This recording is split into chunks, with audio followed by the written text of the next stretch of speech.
Mengapa Allah menetapkan takdir yang menyedihkan bagi negeri Palestina? Bukankah negeri itu negeri para nabi? Benar. Nyona pertanyaan kedua, pakon abia kenang negeri Palestina yang sedih taudib, kenapa Allah selalu mentakdirkan yang sedih, yang pedih, dan bahkan sangat mengiris hati terhadap saudara kita yang ada di Palestina? Padahal kita tahu negeri Palestina itu negeri para nabi-nabi, negeri Palestina negeri para rasul, negeri Palestina adalah negeri para alim ulama, bahkan negeri yang selalu dimuliakan oleh Allah. Yang nan urang mulia tengku habilang cobaan. Pakon ke Palestina laganya tanya baik tak puas draw dekat awaknya kali pegak yang wuh ke gedanyong awaknya memang laganya udip awaknya kai terima nyan perintah Allah tanya yang yang luar daripadanya sedih tu awaknya tanya sedih awaknya sedih ke gedanyong awaknya pegak kamu ada menang-menang insyaallah kamu yakin bak kamu puputnya kamu tamu syurga kamu sayang ke urang draw mantam wih dalam dunia namu Allah nyati menani keunti berat nanti aja pada bekerja terawat paling kurang tak menua lah kurangnya.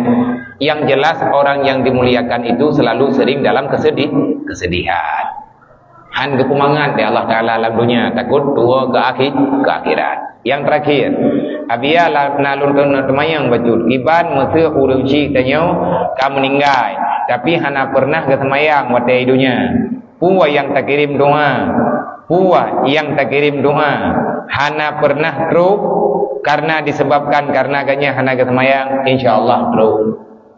mak nganiah tanya kam meninggal ganya hana ke ibadat hana ke semayang sama sekali tanya anak landonya tamu doa ke mak ke yah yang hana semayang truk insyaallah doa anak truk tapi untuk tup bermu'ah gaknya hana ke semayang nyo kalau pendapat mampakibat kata mah kebaikan lagi tengok dah buat ini apa yang dia punya datib tak kata semayang mak tak kata semayang ya yang kamu meninggal man dia tak kata semayang mak semayang ya jeut nah urang buat tahu yang buat Tajud Subki salah satu ulama besar dalam mazhab Syafi'i beliau pernah melakukan mengqada salat sembahyang keluarga ibarat niatnya mesti semayang isya tanya tak kata semayang mak tu mak tanya kamu meninggal tak tepui tanya jamun mak tanya nak semayang dah nak dempa kata dia tak kata tanya jeut iban tani saja lung semayang perlenca lung kata sembahyang maklum yang mana ada tamah ni lung kata sembahyang maklum per rakaat lu hadap kiblat karena Allah Taala doa ke biasa ni nak pegah le Tajud Subki jeut tapi jeut puputnya wate kamu meninggal